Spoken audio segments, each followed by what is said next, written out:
Students, मैं Mukesh SD के classes से आपका एक बार फिर स्वागत है। मेरे वीडियोस में हम पढ़ने जा रहे हैं प्रोडक्शन फंक्शन, जो बिजनेस इकोनॉमिक्स बीकॉम के लिए एक बहुत ही महत्वपूर्ण टॉपिक है। आज के इस टॉपिक में हम पढ़ेंगे बिजनेस प्रोडक्शन फंक्शन होता क्या है, इसके अर्थ क्या है, इसकी विशेषताएं क्या है, इसकी सीमाएं क्या है और किस प्रकार से दैनिक जीवन में प्रोडक्शन फंक्शन का इस्तेमाल एक प्रोड्यूसर करता है या एक व्यक्ति अपने जीवन में करता है। तो आप इस पूरे वीडियोस को पूरा देखें और कोई अगर आपको सुझाव है या कोई और सवाल जो इस टॉपिक में आपका क्लियर होना है या आप जानना चाहते हैं, आप मुझे कमेंट बॉक्स में जरूर लिखें। चलिए बिना देर के शुरू करते हैं। जानते हैं कि प्रोडक्शन फंक्शन होता क्या है। सबसे पहले goal of the firm. Production function से पहले हमें जानने की जरूरत है कि किसी भी जो ऑर्गेनाइजेशन है उसका लक्ष्य क्या होता है। यानी कोई भी डे टू डे जो वर्क करता है ऑर्गेनाइजेशन, कोई भी संगठन जो डे टू डे वर्क करता है वो किस तरह से करता है।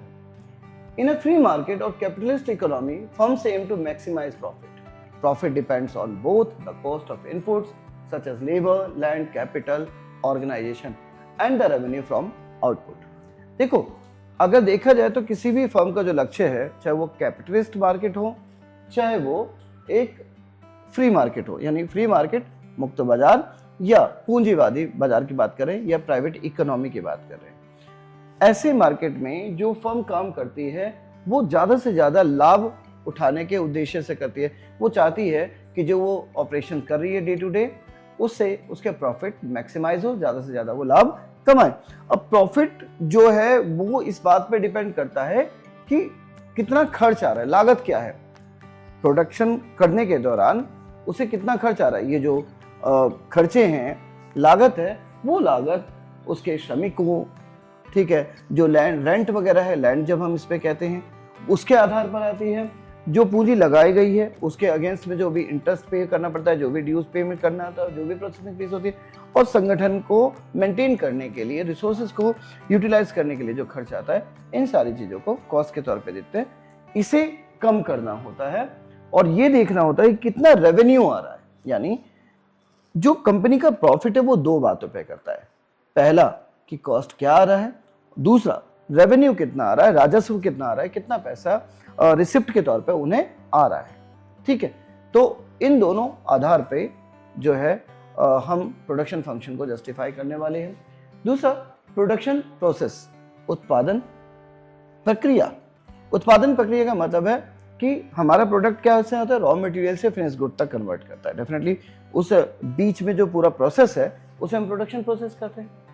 Production is the transformation of input into output. The key question is how can a given combination of input produces a certain amount of output. The relationship is central to the production theory. देखो, production यानी उत्पादन का मतलब है कि आप inputs को output में बदल रहे हैं, यानी रॉ मटेरियल को फिनिश गुड में बदल रहे हैं, यानी कच्चे आटे से रोटियां सेक रहे हैं। अब सवाल यह उठता है कि किन किन कॉम्बिनेशन से आप किन किन चीजों को इनपुट के तौर पे लेते हैं और फिर किस तरीके का जो आउटपुट है वो कितनी मात्रा में मिलता है। यानी अलग अलग मात्राएं जो इनपुट की हैं उनसे किस तरीके से हमें एक सर्टेन अमाउंट ऑफ आउटपुट मिलता है। इस संबंध को प्रोडक्शन थ्योरी, उत्पादन की जो परिभाषा है या प्रोडक्शन फंक्शन जो हमारा टॉपिक है जिसके बारे में आज हम पढ़ रहे हैं, ठीक है, उसमें समझना बहुत जरूरी होता है। तो हम इसे समझ रहे हैं। अगला आता है रोल ऑफ टेक्नोलॉजी, तकनीकी की भूमिका। देखिए, धीरे धीरे एडवांसमेंट हो रहा है, अब तो आर्टिफिशियल इंटेलिजेंस भी आ गया। डेफिनेटली एडवांसमेंट से प्रोडक्टिविटी का सीधा नाता है, प्रोडक्टिविटी बढ़ती है क्योंकि एडवांसमेंट टेक्नोलॉजी के उपयोग से जो प्रोडक्टिविटी है, चाहे वो लेबर हो चाहे वो मशीनरीज हो, वो बढ़ जाती है। यानी कम इनपुट के साथ ये दो तरीके के टेक्नोलॉजीज का इस्तेमाल होता है एडवांसमेंट के नाम पे अगर हम बात करें। पहला, या तो सेम इनपुट में हमें हाई आउटपुट मिलता है या फिर हमें जो कॉस्ट है वो कम इस्तेमाल करने का मौका मिलता है। यानी या तो हम इनपुट्स को कम करके सेम आउटपुट को लाते हैं या फिर हम ज़्यादा आउटपुट उतने ही इनपुट पे जितना हम पहले से यूज़ कर रहे थे हम करते हैं। तो इस तरीके से जो तकनीकी भूमिका है वो प्रोडक्शन में, उत्पादन में बहुत ही ज़्यादा इंपॉर्टेंट है आज के समय में बदलते हुए तस्वीरों के साथ ही, ठीक है। The production function is dynamic, improvements in technology may either increase the output for the same inputs or allow the same output with the fewer inputs। उत्पादन फंक्शन जो है वो परिवर्तनशील है। इसका मतलब है कि जब तकनीकी विकास हो रहा है, अब तो आर्टिफिशियल आ गया है, तो इसकी वजह से या तो आप आउटपुट को बढ़ा पाते हैं इनपुट को उतना ही रखते हुए, जितना माल आप पहले रॉ मटेरियल डाले थे उतना ही डाल रहे हैं, लेकिन क्या वो प्रोडक्टिविटी बढ़ेगी, लैंड साइज तो सेम है, लेकिन हाई यील्डिंग सीड्स फर्टिलाइजर्स की मदद से जो हमारी यील्डिंग है, जो उत्पादन है, जो पैदावार है फसलों की, वो बढ़ गई है, ठीक है। या फिर आप क्या करते हैं, सेम आउटपुट रखते हैं, उत्पादन को तो सेम रखते हैं लेकिन जो इनपुट्स हैं उनको कम कर रहे होते हैं, ठीक है, खर्चों में कटौती कर रहे होते हैं, उत्पादन को बढ़ाए रखते हैं, यानी रिजल्ट उतना ही है, सिर्फ क्या हुआ, खर्च जो उसमें लगने वाली लागत है, कॉस्ट है, वो कम हो गई है। अब परिभाषा की तरफ बढ़ते हैं। हमने तीन चीजों के बारे में बात करी, पढ़ते हैं कि अर्थ क्या है। ये करें, सबसे पहले ये समझना होगा कि टॉपिक का अर्थ क्या है, यानी प्रोडक्शन फंक्शन, उत्पादन फलन होता क्या है। आसान शब्दों में कहें तो उत्पादन फलन का मतलब है एक संबंध, जो इनपुट हम दे रहे हैं, जो आउटपुट हम पा रहे हैं, इनके बीच में कैसा संबंध है, और अगर हम इनपुट में कोई बदलाव करते हैं तो आउटपुट में क्या बदलाव होगा, या आउटपुट को अगर हमें समान रखना है तो इनपुट में हम कितनी कटौती कर सकते हैं। सीधी बात है, अगर हमें ज्यादा प्रॉफिट कमाने का लक्ष्य है तो वो केवल तभी तो संभव है जब इनके बदलावों के असर को हम देख सकें, यानी इनपुट और आउटपुट के बीच के संबंध और उनके होने वाले परिवर्तन से होने वाले बदलावों को हम समझने की कोशिश करें। तो चलिए सबसे पहले परिभाषा समझते हैं। परिभाषा क्या है? A production function is a mathematical expression that shows the maximum output obtainable from a given set of inputs under a specified technological state. It can be represented as Q equals to f of x1 x2 to xn। ठीक है, परिभाषा जो है production function की वो क्या थी? Production function कहता है कि ये एक ऐसा मैथमेटिकल एक्सप्रेशन है, एक ऐसा मैथमेटिकल फॉर्मूला है, ठीक है, जो ये बताता है कि अगर निश्चित मात्रा में जो हम इनपुट दे रहे हैं तो उससे हम कितनी मात्रा में आउटपुट पा पाएंगे, जबकि हमें पहले से पता है कि हमारा तकनीकी स्तर कैसा है। दोबारा से, प्रोडक्शन फंक्शन बेसिकली एक संबंध स्थापित करता है गणितीय रूप में। एक गणितीय रूप में क्या करता है?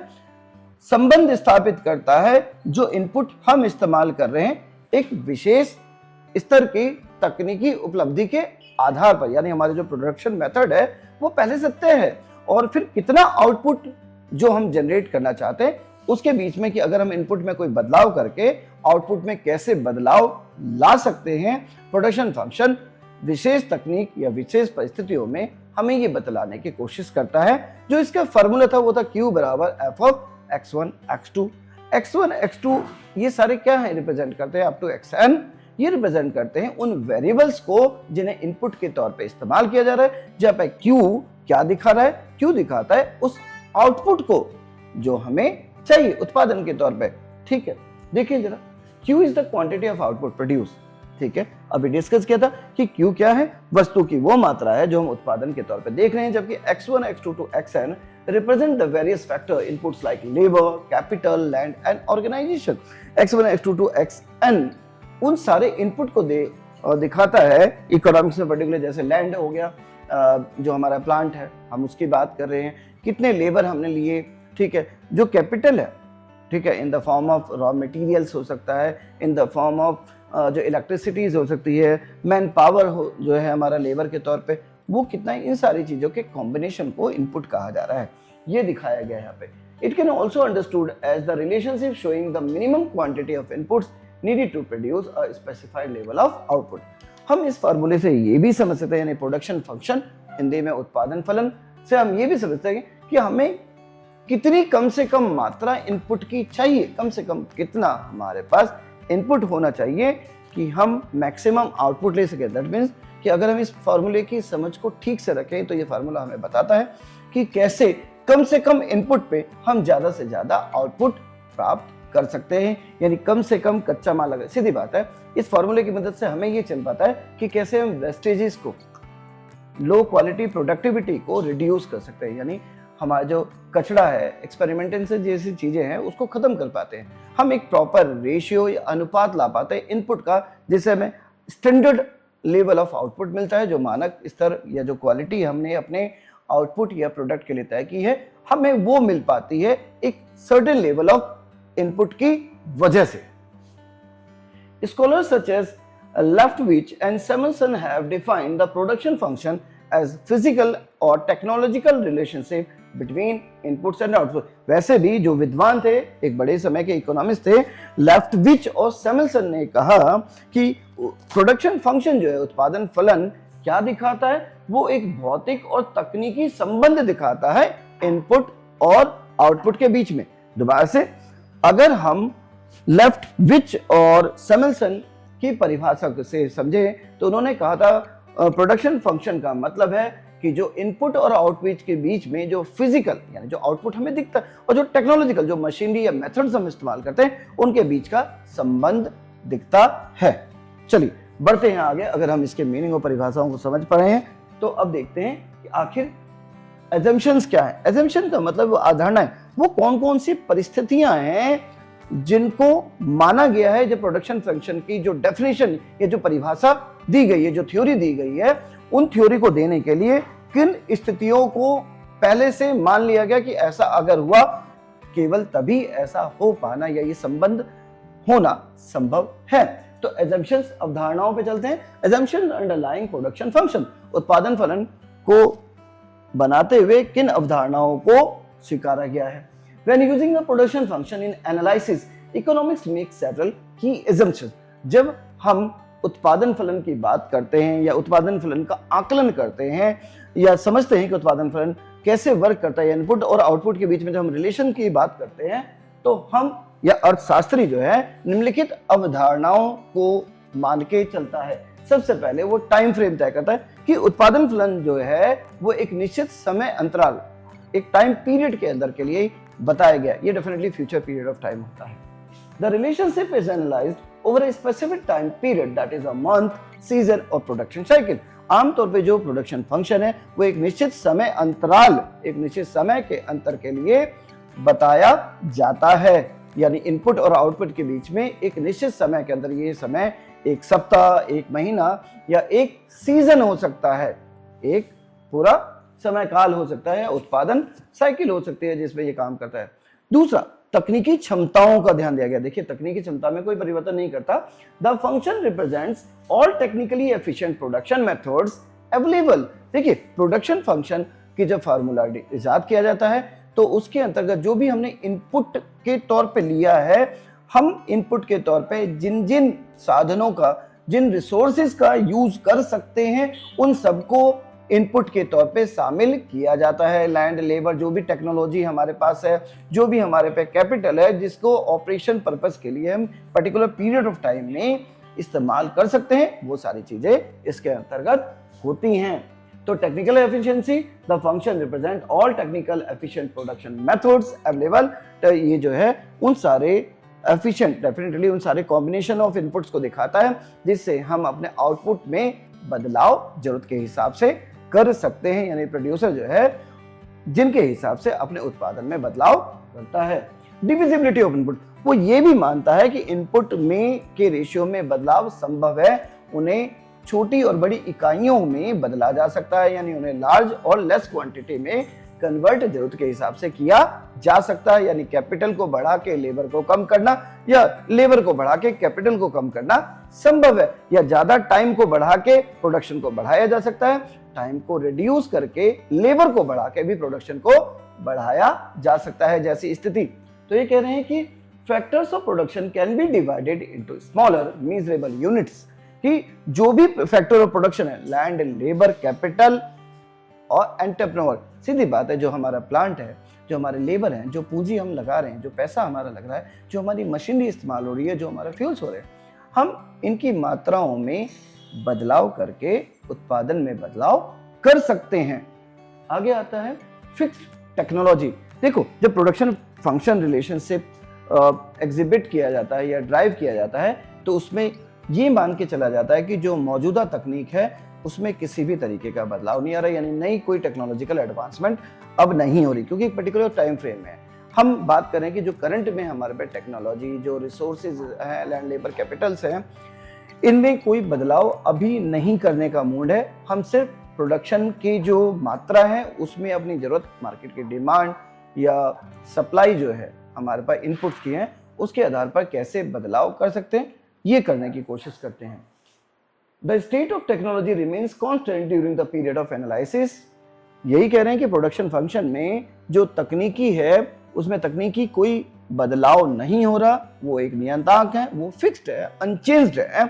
उस पीरियड में, जिस पीरियड में हमने इनपुट और आउटपुट के रिलेशन को डिफाइन किया है या हम अपने प्रोडक्शन उत्पादन में बदलाव करने की कोशिश करते हैं। Fixed factor price. इसके अलावा वो ये मान रहे हैं कि जो रेंट, जो इंटरेस्ट, जो हमारी कॉस्ट आ रही है, जो हमें वेजेस या सैलरी दे रहे हैं, वो निश्चित मात्रा में दे रहे हैं, वो डिपेंड कर रहा है हमारे आउटपुट पे। पर यूनिट क्वांटिटी जो है वो पहले से फिक्स है, उसमें किसी भी तरीके का बदलाव नहीं आ रहा, क्योंकि कंपनी क्या कर रही है, कंपनी अपने प्रॉफिट को इंक्रीज कर रही है, तो उन्हें पता है कि अगर वो ज़्यादा कैपिटल यूज करेंगे तो उसके अगेंस्ट में कितना इंटरेस्ट उन्हें पे करना पड़ेगा, क्या प्रोसेसिंग फीस करनी पड़ेगी, या अगर उन्होंने लेबर को इंक्रीज किया तो वेजेस पर यूनिट और जो लेबर है वो कितना इंक्रीज होगा, वो पहले से फिक्स है, उनमें बदलाव उस पीरियड ऑफ टाइम के लिए नहीं आ रहा है, ताकि वो कॉम्बिनेशन को अच्छे से मैनेज करके अपने उत्पादन को अपनी जरूरत के हिसाब से, अपने प्रोडक्शन को अपनी जरूरत के हिसाब से बदल सकते हैं। अगर हमें लग रहा है मार्केट में डिमांड ज़्यादा है तो प्रोडक्शन बढ़ाने के लिए हम लेबर बढ़ाएं या कैपिटल को इंट्रोड्यूस करें, ये डिपेंड करेगा। हम ओवर टाइम पे लेबर को काम कराएं या हम नंबर ऑफ लेबर को बढ़ा के एक सर्टेन पीरियड ऑफ टाइम में ही काम करें, ये प्रोड्यूसर तौर करता है। लेकिन इन सारी चीज़ों में जो इनके अगेंस्ट में पेमेंट देनी है, जो वेजेस देनी है, वो एक फिक्स अमाउंट में ही देनी होगी, उसमें कोई बदलाव प्रोडक्शन फंक्शन के अंतर्गत नहीं आता, ऐसा माना जाता है इस फॉर्मूले को ड्राइव करते हुए। आते हैं कैरेक्टरिस्टिक्स ऑफ प्रोडक्शन फंक्शन। आखिर क्या विशेषताएं हैं, अब बात करते हैं कि ये मुख्य विशेषताएं क्या हैं। अब देखिए तो पहली विशेषता क्या है इसकी, input output relationship. Definitely production function उत्पादन फलन इनपुट और आउटपुट के बीच में एक विशेष तरीके का संबंध दिखाता है। देखो इनपुट्स के बीच में भी संबंध दिखाता है, ये ध्यान रखिएगा। इसका मतलब है कि कैपिटल और लेबर में जो हम चेंज करते हैं तो उनसे प्रोडक्टिविटी में जो चेंज आता है, जो उत्पादन में चेंज आता है, कुल कितना हमारा आउटपुट आएगा, इसमें जो चेंज आएगा उसकी बात हम कर रहे हैं। जैसे लैंड के साइज को बढ़ा लें और लेबर को उसी के प्रॉपर रेशियो में अगर हम बढ़ाएं तो आउटपुट में कितना और ज्यादा इंप्रूव आएगा। ठीक है, हम ये सारी चीजें देखने की कोशिश करते हैं। It shows the direct link between the quantities of input use and the quantity of output produce. देखो सबसे पहली विशेषता प्रोडक्शन फंक्शन उत्पादन फलन की यही है, वो इस्तेमाल होने वाले जो रिसोर्सेज हैं और जो हमारा आउटपुट जनरेट हो रहा है, जो हमारे फिनिश गुड बन रहे हैं, उसके बीच का सीधा संबंध दिखाता है। वो बताता है प्रोडक्शन फंक्शन कि किस प्रकार से इनपुट की कितनी मात्रा इस्तेमाल की जाए तो कितना उत्पादन आएगा। कंफ्यूजन नहीं रहती है, सीधा क्लियर होता है। दूसरा है जो इसकी विशेषता, कि इसकी विशेषता है ये क्वांटिटीज पे ज्यादा फोकस करते हैं। प्रोडक्शन फंक्शन से हमें आउटपुट की जो टेंटेटिव क्वांटिटी है, जो निश्चित मात्रा है, उसका अंदाजा लग पाता है। दोबारा प्रोडक्शन फंक्शन की वजह से हमें ये पता चल पाता है कि हम कुल कितनी मात्रा अगर डिफरेंट कॉम्बिनेशन ऑफ इनपुट के इस्तेमाल करते हैं तो प्रोडक्ट की कितनी क्वांटिटी को हम प्रोड्यूस कर सकते हैं एक पर्टिकुलर पीरियड ऑफ टाइम में, एक निश्चित समय में। जो भी हमने तय किया है उसमें अगर इनपुट्स के वेरियस कॉम्बिनेशन को हम इस्तेमाल करें तो कुल कितना जो है आउटपुट चेंज आएगा, वो निश्चित क्वांटिटी में बताता है। इनपुट की भी कितनी क्वांटिटी हमें इस्तेमाल करनी है और आउटपुट कितनी क्वांटिटी में प्रोड्यूस होगा उस कॉम्बिनेशंस के अंतर्गत उन समानता करें। The production function deals only with physical quantity, not with prices of inputs and output. उत्पादन फलन जो है, प्रोडक्शन फंक्शन जो है, वस्तु की मात्रा पे, इनपुट और आउटपुट की मात्रा पे बात करता है, उनकी कीमतों पे बात नहीं करता, उन पे लगने वाले खर्चों के बारे में वो बात नहीं करता। सब्स्टिट्यूटेबिलिटी, स्थानांतरण। आप एक इनपुट की जगह पे दूसरे इनपुट को चेंज कर सकते हैं, जो मैं बार बार अपनी परिभाषा में कह रहा हूँ। कैपिटल बढ़ा दीजिए, लेबर कम हो जाएगा। टाइम बढ़ा दीजिए, सेम लेबर को मेंटेन कर दीजिए, अगर उनसे आप ओवर टाइम करेंगे प्रोडक्टिविटी बढ़ जाएगी, या फिर टाइम को सेम रखिए, नंबर ऑफ लेबर्स बढ़ा दीजिए और उसके एप्रोप्रिएट इनपुट्स या जो मेथड्स है उसको बढ़ा दीजिए, आउटपुट तब भी बढ़ सकता है। तो कुल मिला के ये सब्स्टिट्यूटेबिलिटी ऑफ इनपुट के बारे में बात कर रहा है, to produce the same amount और मोर अमाउंट ऑफ आउटपुट या लेस अमाउंट ऑफ आउटपुट, यानी इनपुट एक दूसरे को लेके सब्स्टिट्यूटेबल होते हैं प्रोडक्शन फंक्शन के अनुसार। It acknowledges that different inputs can often be substituted for one another। ये आमतौर पर प्रोडक्शन फंक्शन में माना जाता है कि जो अलग अलग इनपुट है उन्हें एक दूसरे की जगह पर इस्तेमाल किया जा सकता है, या वो एक दूसरे की जगह पर परफेक्टली पूरी तरीके से स्थापित हो सकते हैं। इसका मतलब है ये मानता है कि दो लेबर एक जैसी ही एफिशिएंसी देते हैं। ये मानता है कि जो कैपिटल है, जो पूंजी है, जो पैसा या ऑटोमेटिक मशीन्स है, वो किसी लेबर को पूरी तरीके से सब्स्टिट्यूट कर सकता है, या labour is a proper substitute of machinery. ये पूरी तरीके से ये डेफिनेशन मानता है, ये assumption।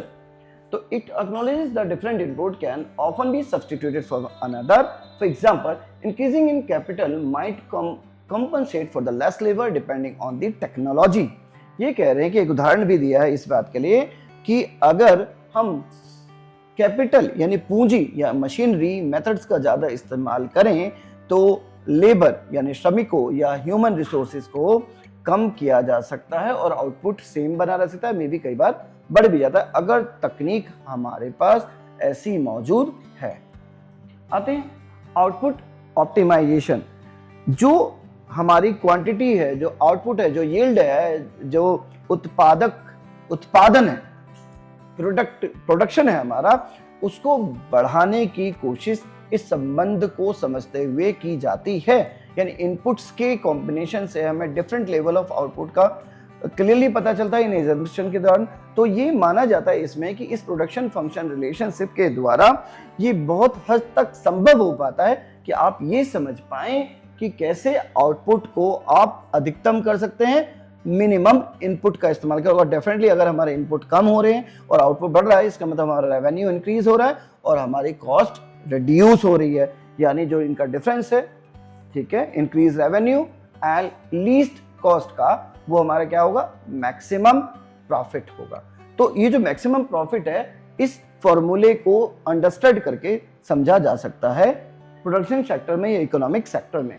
The function either specifies the maximum output possible from a given set of inputs और minimum inputs required to produce a given output level।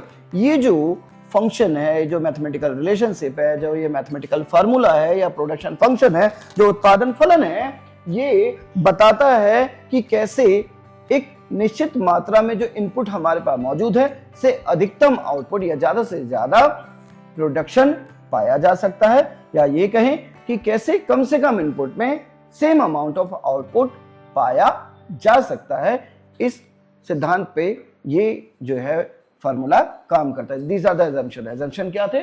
assumption थे इनपुट आउटपुट रिलेशनशिप को प्रेजेंट करता है, और ये जो इनपुट से आउटपुट से उन्हें क्वांटिटी मात्रा में बताते हैं, उनकी कॉस्ट को कंसीडर नहीं करता। ये साथ ही साथ बताता है कि जो इनपुट्स हैं वो प्रॉपरली सब्स्टिट्यूट होते हैं एक दूसरे की जगह पर, ये मान के चलता है। साथ ही साथ फॉर्मूले में इस बात पे विशेष फोकस किया गया है, जोर दिया जाता है प्रोडक्शन फंक्शन में कि इस कॉम्बिनेशन, इन इनपुट्स के डिफरेंट कॉम्बिनेशन ये शो करता है फार्मूला, जिससे हम same amount of output minimum inputs में या फिर सेम सेट ऑफ इनपुट्स में हम मैक्सिमम आउटपुट कैसे ले सकते हैं को समझा जाता है। ये वैसे ही है, भारत की आज़ादी से पहले high yielding seeds, irrigation facilities नहीं थी, और साथ ही साथ जो है हमारे में फर्टिलाइजर्स वैसे नहीं थे, ना साइंटिफिक मेथड ऑफ एग्रीकल्चर था। नतीजा क्या होता था कि लेस प्रोडक्टिविटी थी पर हेक्टेयर ऑफ लैंड पे।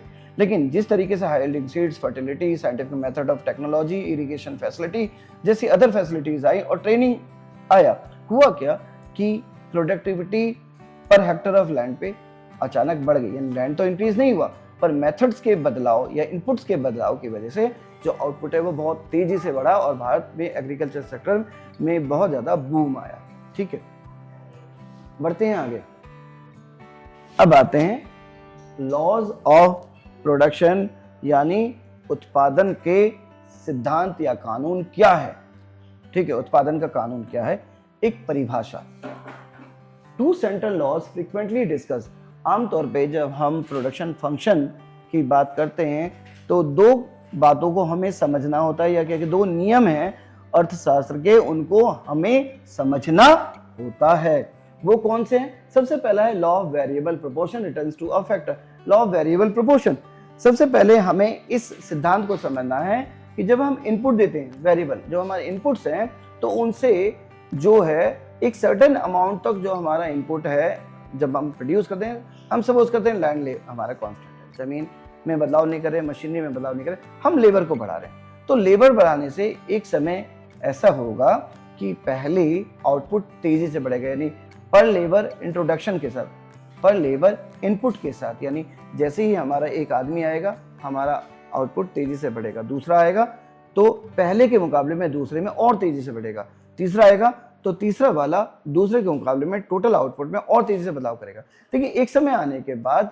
क्या होगा, जो प्रोपोर्शन अनुपात है रिसोर्सेज का, वो अपने इक्विलिब्रियम में आ जाएगा, तुल्यांक में आ जाएगा, यानी एक ऐसी पोजीशन में आ जाएगा जहां पे लेबर बढ़ाने पर आउटपुट में ज्यादा बदलाव होने की जगह बदलाव तो होगा लेकिन वो बदलाव कम होना शुरू होगा। यानी पहले तो तेजी से बढ़ता है आउटपुट, टोटल प्रोडक्शन जो है तेजी से बढ़ता है, उसके बाद बढ़ता है लेकिन घटती हुई दर में घटता है, घटती हुई दर के हिसाब से घटता है, ठीक है। और एक समय जब आप लेबर बढ़ाते ही जाते हैं तो एक समय क्या होता है, वो मैक्सिमम पे आने के बाद टोटल प्रोडक्टिविटी में कोई बढ़ोतरी नहीं होती है, ठीक है। यानी यही जो प्रिंसिपल है वो लॉ ऑफ वेरिएबल प्रोपोर्शन है या रिटर्न टू स्केल है। तो इस परिभाषा को देखते हैं, थ्योरी क्या करें। This law explains the effect of output when one input is varied and other are held constant. ये कानून या जो ये नियम है ये तय करता है कि आउटपुट पे क्या प्रभाव पड़ेगा जब एक इनपुट को तेजी से बढ़ाया जा रहा है जबकि दूसरे इनपुट को कांस्टेंट रखा जा रहा है, उसमें कोई परिवर्तन नहीं किया जा रहा। अभी जो मैंने आपसे लैंड और लेबर वाला एग्जांपल दिया कि लैंड के साइज को कांस्टेंट रखा गया, उसमें कोई बढ़ोतरी नहीं करी गई, खेत का आकार उतना ही है, सिर्फ लेबर को बढ़ाया जा रहा है। पहले एक लेबर था, फिर दो लेबर था, फिर तीन लेबर था, चार लेबर था, तो उससे जो फसल है हमारी वो कितनी मात्रा में बढ़ेगी, ये मानता है वो कि ये लॉ परिभाषित करता है कि अगर एक फैक्टर को कांस्टेंट रखा जाए तो दूसरा फैक्टर, वेरिएबल फैक्टर बदलने से हमारे टोटल आउटपुट में कितना परिवर्तन आएगा।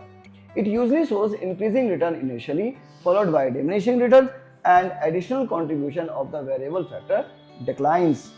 आमतौर पे जो ये परिभाषा है वो वही शो करती है कि शुरुआत में बढ़ती हुई दर से आउटपुट में बदलाव आता नहीं, टोटल आउटपुट बढ़ता है बढ़ती हुई दर से, नहीं पर यूनिट इंट्रोडक्शन के साथ, क्योंकि हमारा लैंड जो है वो कांस्टेंट है या हमारा फिक्स्ड जो फैक्टर है वो कांस्टेंट है, तो पहले तो तेजी से बढ़ता है पर यूनिट लेबर के साथ, लेकिन उसके एक समय के बाद टोटल प्रोडक्शन अभी भी बढ़ रहा है, उत्पादन तेजी से बढ़ रहा है, लेकिन पर यूनिट जैसे जैसे हमारा लेबर बढ़ रहा है उसके मुकाबले में नहीं, उसके मुकाबले में उसमें गिरावट आ रही है, डिमिनिशिंग रिटर्न आता है और बाद में वो एक समय जाके कांस्टेंट हो जाता है, परिवर्तन आना बंद हो जाता है। यानी आप एक जो आइडियल सिचुएशन है लैंड लेबर रेशियो की, अब उसे पा चुके हैं, यानी एक ऐसी सिचुएशन इक्विलिब्रियम वाली, समानुपात वाली। अब इसके बाद आप चाहे लेबर बढ़ाइए, क्या नहीं होगा, प्रोडक्टिविटी बढ़ नहीं पाएगी क्योंकि जो यूजेबिलिटी वो यूज ही नहीं होगा, आइडियल पड़ा रहेगा, labour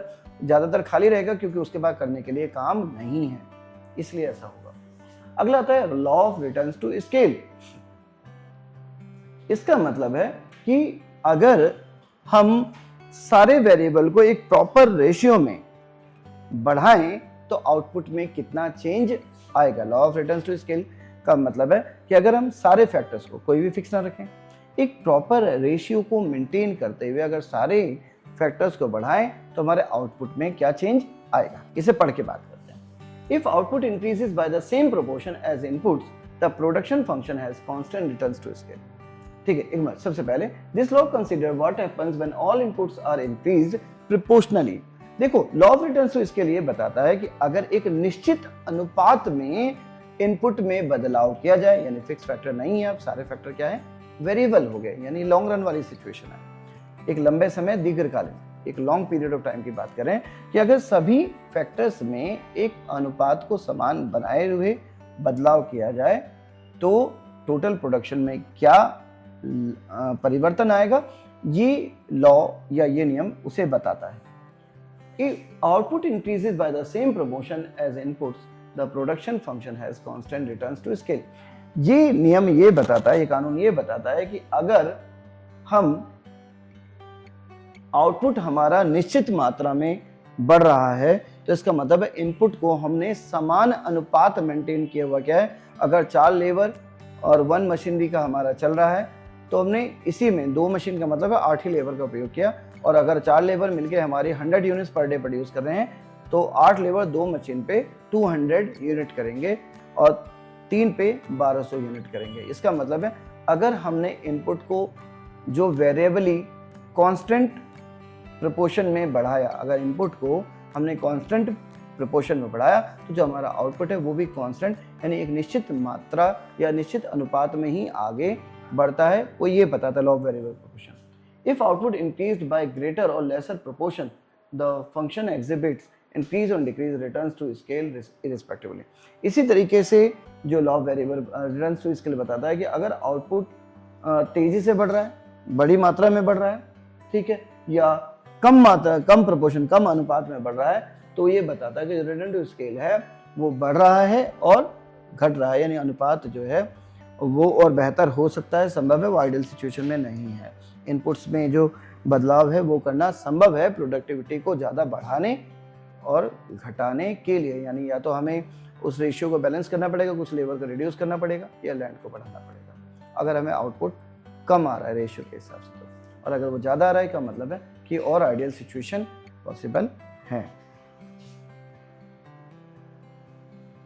fix and variable inputs. Fix inputs क्या होते हैं? Law of variable proportion, production function, उत्पादन फलन जो हमारा टॉपिक है उसमें हमने इनपुट्स के बारे में बात की। देखो, लैंड, लेबर, कैपिटल और एंटरप्रेन्योर, ये वो इनपुट्स हैं जो फैक्टर ऑफ प्रोडक्शन भी कहलाते हैं, ठीक है, यानी उत्पादन के कारक कहलाते हैं। 4 मुख्य जिसमें लिखते हैं। लेकिन इनमें अगर हम देखें तो हम ये मान के चलते हैं कि जो लेबर है उसमें बदलाव करना संभव है एक निश्चित समय के अंतर्गत, निश्चित टेक्नोलॉजी के होने पे। हम लैंड में बदलाव नहीं करते, सिर्फ किस में बदलाव करते हैं? लेबर में। यानी इस केस में लेबर क्या हो गया?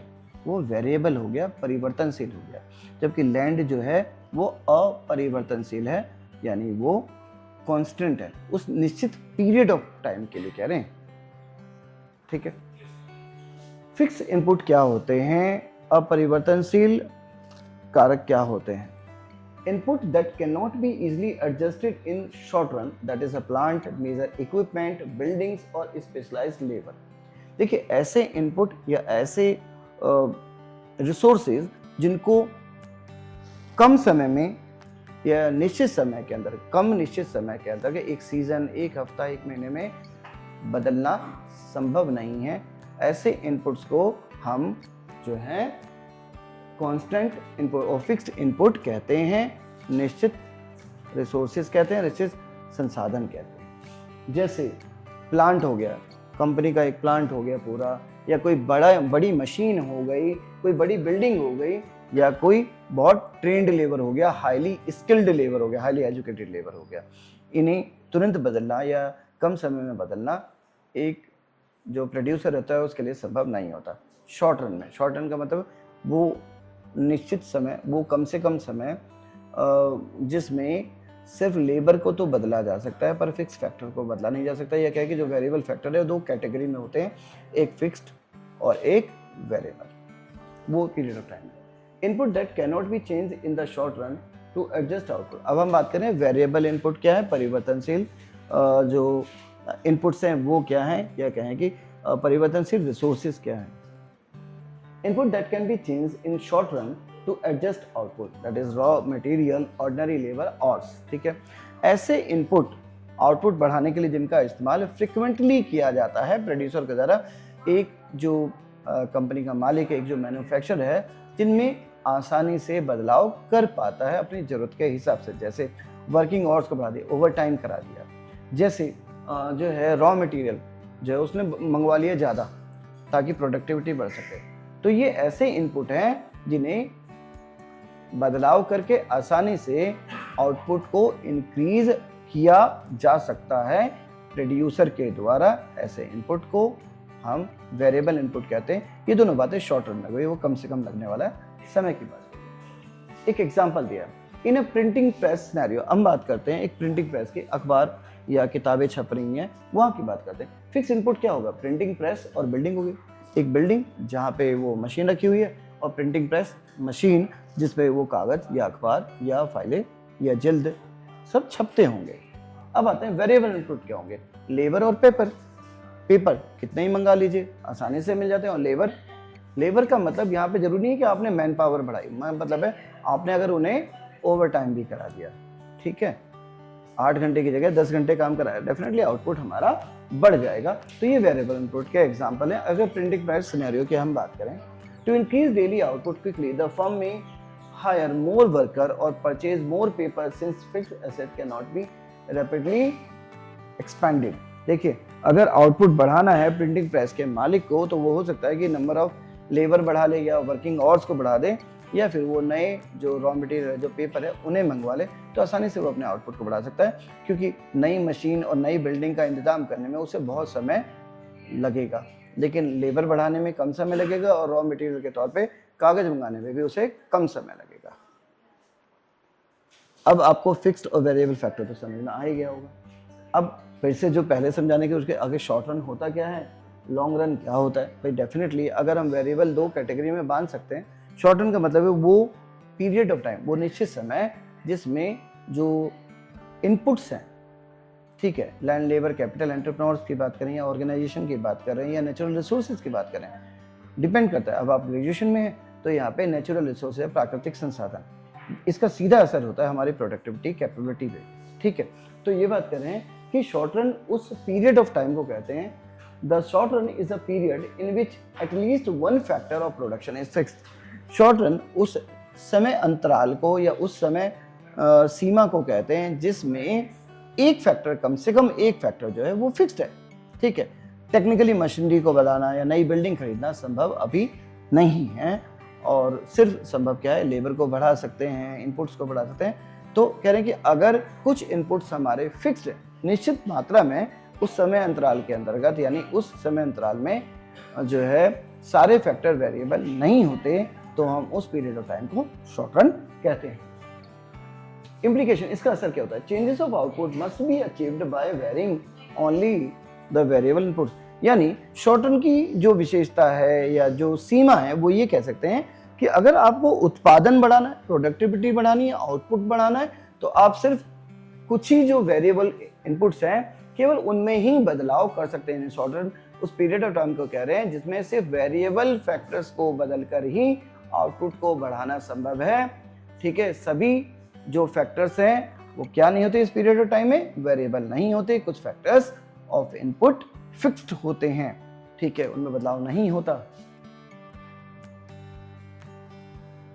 लॉन्ग रन, ठीक है। दीर्घकाल क्या है? अच्छा, वो अल्पकाल था और ये दीर्घकाल है, हिंदी में भी बता रहा हूं। तो लॉन्ग रन का मतलब क्या है? लॉन्ग रन का मतलब है जब जितने भी इनपुट है उन सभी में बदलाव कर सकता है प्रोड्यूसर, अगर उसे ये लगता है कि उसे अपने आउटपुट को इंक्रीज करना। हाँ, ये खासियत है कि जो वेरिएबल्स हैं इस्तेमाल हो रही है, जो फिक्स फैक्टर थे शॉर्ट रन में, उनका जो प्रपोर्शन है वो उसे मेंटेन करना पड़ेगा। आइडियल प्रपोर्शन जो है, जहाँ पे उसे मैक्सिमम आउटपुट शॉर्ट रन में मिल रहा था, उस कॉम्बिनेशन को, उस रेशियो या प्रपोर्शन को उसे मेंटेन करना होगा। दोबारा से, the long run is a period in which all factors of production can be varied. Long run उस निश्चित समय अंतराल को कहते हैं जिनमें जितने भी इनपुट आप आउटपुट जनरेट करने के लिए, प्रोडक्ट को डेवलप करने के लिए इस्तेमाल कर रहे थे, उन सभी इनपुट्स को, उन सभी फैक्टर्स ऑफ प्रोडक्शन को बदलना संभव होता है। इसका मतलब है इस पीरियड ऑफ टाइम में कोई भी फैक्टर ऑफ प्रोडक्शन वेरिएबल नहीं होता। असर क्या होगा? Firms can adjust all input which allows varying only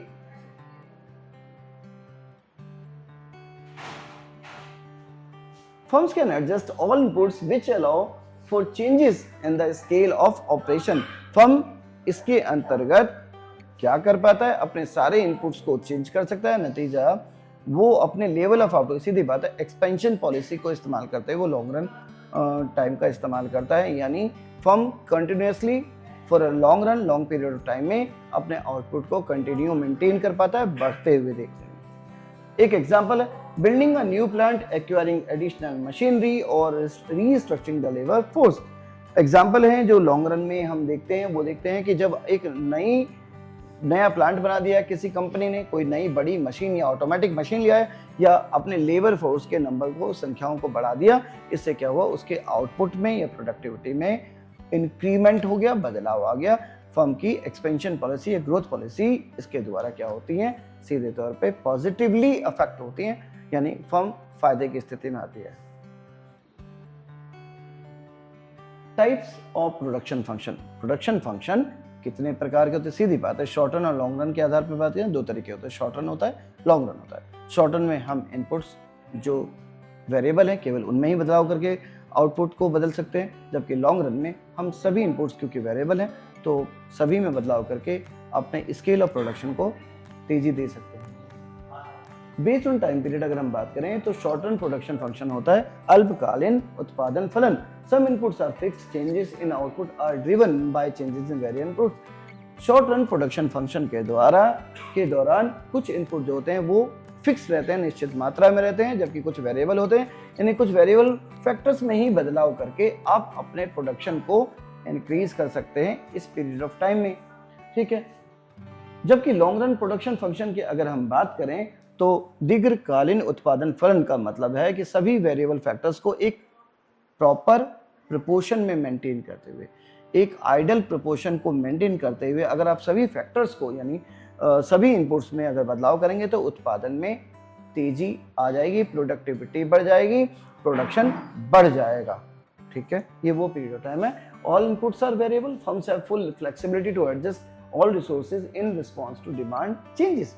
इसके अंतर्गत लॉन्ग रन प्रोडक्शन फंक्शन में सारे इनपुट वेरिएबल होते हैं, परिवर्तनशील होते हैं। फर्म आसानी से अपने सारे रिसोर्सेज में बदलाव कर पाता है और अपने उत्पादन में मांग के अनुसार परिवर्तन कर पाता है, जितनी मांग है उसके हिसाब से वो अपने जो इनपुट्स है उनमें बदलाव कर पाता है इस पीरियड ऑफ टाइम में, इस प्रोडक्शन फंक्शन के अंतर्गत।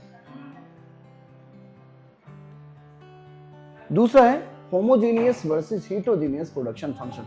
होमोजेनियस प्रोडक्शन फंक्शन क्या है? If an increase in all input by a certain factor leads to increase in output by the same factor, the function is homogeneous of degree 1, linear homogeneous and represent constant returns to scale। अब आता है homogeneity के। Homogeneity का मतलब है समानता। जब inputs में समानता है, सीधी बात है, लेबर्स आर इक्वली एफिशिएंट, ठीक है। जितने भी लेबर हमें मिल रहे हैं वो सभी उन कामों में निपुण हैं जो काम हम करवाना चाह रहे हैं, ठीक है। तो ये होमोजेनियस है।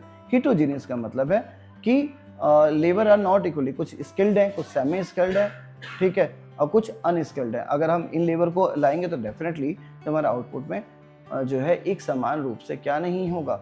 या फिर हमने क्या किया, लेबर तो बढ़ा लिए पर लैंड में ज़्यादा परिवर्तन नहीं किया, तो क्या होगा, हमारा वेरिएबल चेंज आएगा, इंक्रीज तो होगा लेकिन बढ़ती हुई इनपुट या बढ़ते हुए लेबर के साथ उत्पादन जो है एक ही तरीके से नहीं बदलाव आएगा। बात करते हैं होमोजीनियस प्रोडक्शन फंक्शन क्या होता है। समांग रूपी उत्पादन फलन। If N increase in all input, अगर सभी इनपुट में बदलाव किया जा रहा है एक निश्चित factor by a certain factor leads to an increase in output by the same factor, the function is homogeneous of degree 1। ये कह रहे हैं कि अगर सारे इनपुट में बदलाव किया गया, ठीक है, एक फैक्टर जो है वो आउटपुट को बदल रहा है, अगर सारे फैक्टरों में बदलाव करने पर उत्पादन में बदलाव होता है तो उसी लेवल पे जितना इनपुट्स में बदलाव करें उतना ही आपको आउटपुट में बदलाव उसी रेशियो में दिखाई दे रहा है, तो हम इसे होमोजेनियस फंक्शन कहते हैं, होमोजेनियस प्रोडक्शन फंक्शन कहते हैं, ठीक है। या कहेंगे लीनियर या एकल प्रोडक्शन फंक्शन या एकल उत्पादन फलन या लीनियर प्रोडक्शन फंक्शन भी कहते हैं। और ये इस तरीके के जो उत्पादन फलन है वो कांस्टेंट रिटर्न टू स्केल यानी एक समान रूप से ही वृद्धि को दिखाता है, यानी इनपुट में जितने % चेंज आ रहा है उतने ही परसेंट या उसी प्रॉपर रेशियो में आपके आउटपुट में चेंज आपको देखने को मिलेगा। जबकि हीट्रोजीनियस प्रोडक्शन फंक्शंस क्या होते हैं? When output increases by a factor different from proportion increase in inputs, यानी अगर इनपुट के रेशियो में बदलाव आ रहा है की तुलना में उत्पादन में बढ़ोतरी ज्यादा देखने को मिल रही है, यानी अगर आपने फिक्स फैक्टर और जो वेरिएबल फैक्टर है उनके रेशियो में बदलाव किया, आपने ज़्यादा लेबर और फिक्स फैक्टर में मामूली अंतर दिया, तो रेशियो डेफिनेटली बदल जाएगा, उन दोनों का अनुपात बदल जाएगा। ठीक है, पहले 4 लेबर एक मशीन थी, अब आपने 5 लेबर, ठीक है, और एक मशीन के हिसाब से 10 लेबर और 2 मशीन कर दी, तो आपने रेशियो में बदलाव कर दिया। जब आपने रेशियो में बदलाव कर दिया और उसके नतीजे में क्या हुआ कि प्रोडक्टिविटी और ज़्यादा तेजी से बढ़ गई, यानी उत्पादन में तेजी आती है जब इनपुट में आप बदलाव कर रहे हैं, इनपुट के जो औसत है, जो प्रोपोर्शन है, अनुपात है, उसके मुकाबले में। तो ऐसी स्थिति को हीट्रोजीनियस प्रोडक्शन फंक्शन कहा जाता है। असमांगी उत्पादन फलन कहा जाता है, वो समांगी है या असमांगी है। Now increasing returns to scale, इस स्थिति में हमें क्या देखने को मिलता है? इंक्रीजिंग रिटर्न्स टू स्केल मतलब output increases by a greater proportion. यहाँ पे जो उत्पादन है पिछले कॉम्बिनेशन के मुकाबले में, यानी पिछले के मुकाबले में इस बदलाव के साथ तेजी से बढ़ता हुआ दिखाई देता है।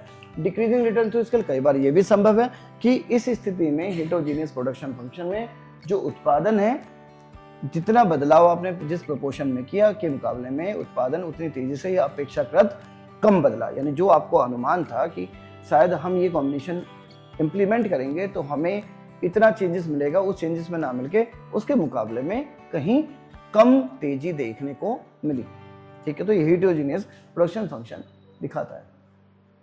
आप बताएं तो कॉब डगलस प्रोडक्शन फंक्शन, ये नाम है, इकोनॉमिस्ट थे कॉब डगलस, उनके अनुसार उन्होंने कहा a popular form developed by C.W. Cobb and Paul S Douglas is given by Q बराबर A raise to the power alpha L K raise to the power beta है, जहाँ पे Q stand for the output, L stand for the labour, ठीक है, and K stand for the capital, A represent the efficiency और technology parameter. ठीक है, technology parameter, alpha and beta output इलास्टिसिटीज of labour and capital. Output elasticity पता है ना, लचीलापन, लेकिन जो कैपिटल है, कैपिटल का जो इलास्टिसिटी, अगर कैपिटल को इंक्रीज किया जाए तो उससे अगर कितना चेंज आ सकता है उस मैग्नीट्यूड को बीटा शो कर रहा है, जबकि अल्फा लेबर को इंक्रीज करने से आउटपुट में कितना बदलाव आ सकता है उसे शो कर रहा है। तो ये उन पावर्स को दिखाता है। अब यहाँ पे ये भी बोला है कि जो अल्फा होगा हमेशा ग्रेटर देन 0 होगा, जबकि बीटा लेस देन 1 होगा, और alpha plus beta is always equal to 1 constant return to scale के लिए। ठीक है, अगर हमें निश्चित मात्रा में चाहिए। अब इंटरप्रिटेशन, अगर हम इन सारी चीज़ों की बात करें, यानी इन फार्मूले में कॉब डगलस के प्रोडक्शन फंक्शन की बात करें, the value of alpha and beta indicate the percentage contribution of labour and capital to the output. देखो, अल्फा और बीटा का जो पावर है वो elasticities of labour and elasticities of capital respectively show कर रहा है। इसका मतलब है कि ये जो वैल्यूज हैं अल्फा और बीटा की, वो ये दिखाती हैं कि कितना प्रतिशत कंट्रीब्यूशन, कितने परसेंट जो एफर्ट हैं वो लेबर के आउटपुट में आ रहे हैं, और कितने परसेंट जो एफर्ट हैं कैपिटल के, या कंट्रीब्यूशन जो है कैपिटल का आ रहा है आउटपुट के अंतर्गत, यानी आउटपुट जो आपका टोटल आ रहा है उसका कितना परसेंट लेबर के एफर्ट की वजह से आ रहा है और उसका कितना परसेंट कैपिटल की वजह से आपको मिल रहा है, ये देखने को मिल रहा है। दूसरा था एम्पिरिकल स्टडीज। एम्पिरिकल, अगर हम क्वांटिटेटिव स्टडीज की बात करें, नंबर टर्म्स में कैसे समझते हैं, those by Cobb and Douglas have found typical values around 0.75 for labor and 0.25 for capital in some industries।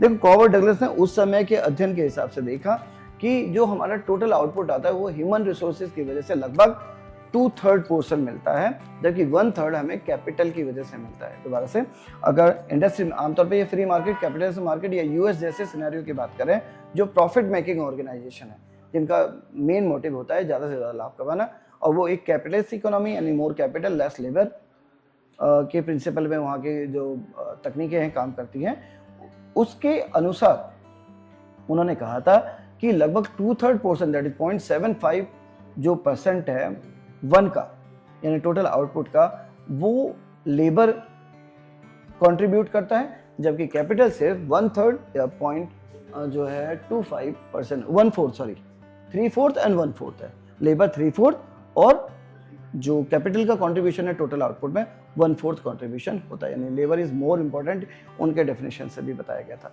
और लेबर वेरिएबल फैक्टर के तौर पर शॉर्ट रन में इस्तेमाल होता है, लॉन्ग रन में तो खैर जो कैपिटल है और लेबर दोनों ही क्या होते हैं, इस्तेमाल होते हैं वेरिएबल फैक्टर के तौर पर।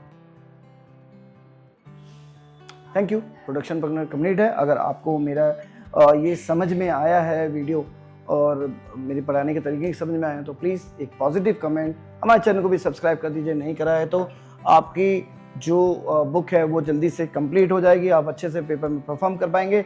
चलिए बाय बाय।